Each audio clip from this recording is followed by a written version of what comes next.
Cuman saya tanya, oke, kalau kamu desainnya untuk memperkecil industri, kan pasti udah dihitung dong berapa pengangguran yang terjadi kan? Bisa dihitung kan pasti. Makanya banyak yang dipecat kemarin kan di sana. Terus mitigasinya apa? Apakah kita sudah buat program untuk memitigasi tenaga kerja yang menjadi nganggur? Programnya apa dari pemerintah? Nggak ada. Loh kok enak? Kenapa buat kebijakan seperti itu? Menteri Keuangan Purbaya Yudi Sadewa buka suara soal kebijakan cukai rokok yang berlaku saat ini. Dia juga menyoroti dampak tingginya cukai yang berpengaruh pada PHK di industri rokok dan maraknya rokok ilegal.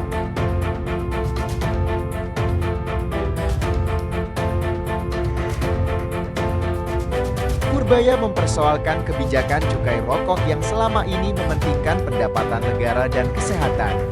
Namun, ingin memperhatikan dampak sosialnya. Cara mengambil kebijakan yang agak aneh untuk saya. Saya tanyakan, cukai rokok gimana? Sekarang berapa rata-rata? 57%. Tinggi amat. Fir'aun loh gue. Kira-kira gitu. Aduh, banyak banget ini ya. Terus kalau turun gimana? Ini bukan saya turun, bukan mau turun ya, cuman diskusi. Kalau turun gimana? Kalau turun makin banyak income-nya. Loh kenapa dinaikin kalau gitu? Rupanya kebijakan itu bukan hanya income saja di belakangnya. Ada policy memang untuk mengecilkan konsumsi rokok. Jadi kecil lah. Jadi otomatis industrinya kecil kan. Tenaga kerja di sana juga kecil. Oke, bagus kalau. Ada WHO di belakangnya, ada ini. Cuman saya tanya, oke, kalau kamu desainnya untuk memperkecil industri, kan pasti udah dihitung dong berapa pengangguran yang terjadi kan? Bisa dihitung kan pasti. Makanya banyak yang dipecat kemarin kan di sana. Terus mitigasinya apa? Apakah kita sudah buat program untuk memitigasi tenaga kerja yang menjadi nganggur? Programnya apa dari pemerintah? Nggak ada. Loh kok enak? Kenapa buat kebijakan seperti itu? Tuh, diskusinya itu antara di sana. Kalau gitu, nanti kita lihat. Selama kita nggak bisa punya program yang bisa menyerap tenaga kerja yang nganggur, industri itu nggak boleh dibunuh. Jadi kan hanya menimbulkan orang susah aja. Tapi memang harus dibatasin, yang rokok itu paling nggak orang ngerti lah. Harus ngerti risiko rokok itu seperti apa. Tapi nggak boleh dengan policy untuk membunuh industri rokok, terusnya tenaga kerja dibiarin tanpa kebijakan bantuan dari pemerintah. Itu kan kebijakan yang nggak bertanggung jawab kan. Kenapa saya sampai pikirin begitu? Itu, jadi nanti rokok akan kita lihat. Saya akan ke Jawa Timur ya, akan ngomong sama industrinya, akan saya lihat seperti apa sih, turun apa enggak.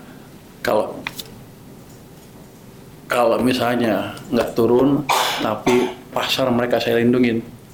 Dalam pengertian itu yang online yang putih, yang palsu itu saya larang di sana. Saya kan sudah perintahkan dia untuk mulai memonitor siapa aja yang jual beli online untuk barang-barang yang palsu. Jadi hati-hati mereka yang palsu-palsu, bukan yang normal ya, yang palsu. Akan kita mulai kejar satu-satu. Lihat tuh. Kalau yang normal biar yang palsu aja.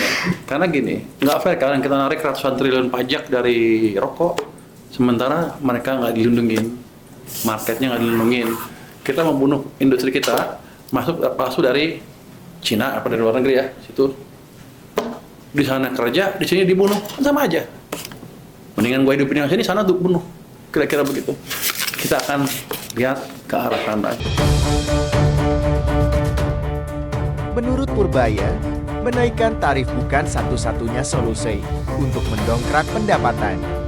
Dia menilai tarif yang terlalu tinggi bisa membunuh industri dan berdampak negatif pada tenaga kerja.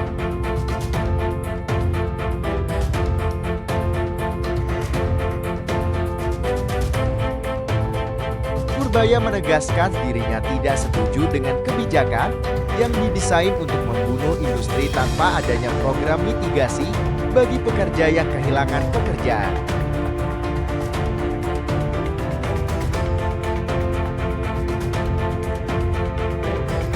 Selain itu, Purbaya juga menyebut tarif cukai rokok yang terlalu agresif sebagai kebijakan yang tidak bertanggung jawab ke depan.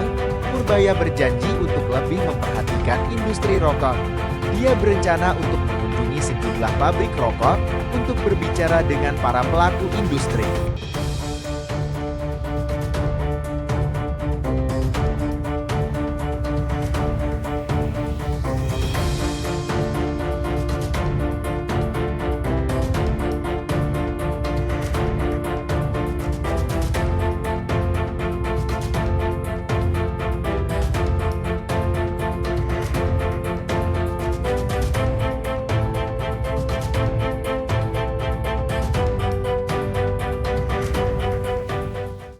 Itu jadi nanti rokok akan kita lihat. Saya akan ke Jawa Timur ya, akan ngomong sama industrinya, akan saya lihat seperti apa sih, turun apa enggak. Kalau misalnya nggak turun tapi pasar mereka saya lindungin, dalam pengertian itu yang online yang putih, yang palsu itu saya larang di sana. Saya kan sudah perintahkan dia untuk mulai memonitor siapa aja yang jual beli online untuk barang-barang yang palsu. Jadi hati-hati mereka yang palsu-palsu, bukan yang normal ya, yang palsu. Akan kita mulai kejar satu-satu. Ya, betul. Kalau yang normal biar yang palsu aja.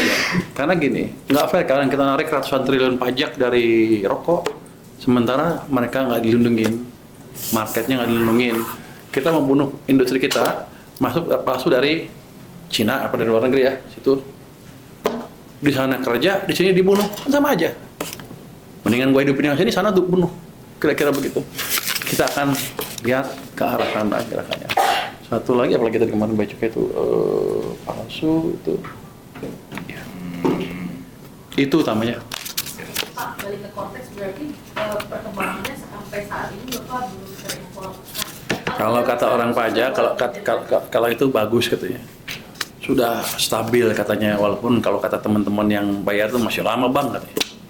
Nanti saya yang cek. Ya kalau orang tanya bos pasti gitu kan, namanya ABS. Oh iya, Anda tahu kalau lapor ke presiden seperti saya bilang tadi, kemarin juga sama. Semuanya ABS. Saya bisa ini Pak, saya bisa itu Pak. Belum ada belum. Ternyata tanya belum dihitung. Ini presiden pintar juga sih, lama-lama tahu. Jadi di sini begitu, yang ABS pelan-pelan akan kita rubah menjadi tidak ABS. Yang penting problemnya solve.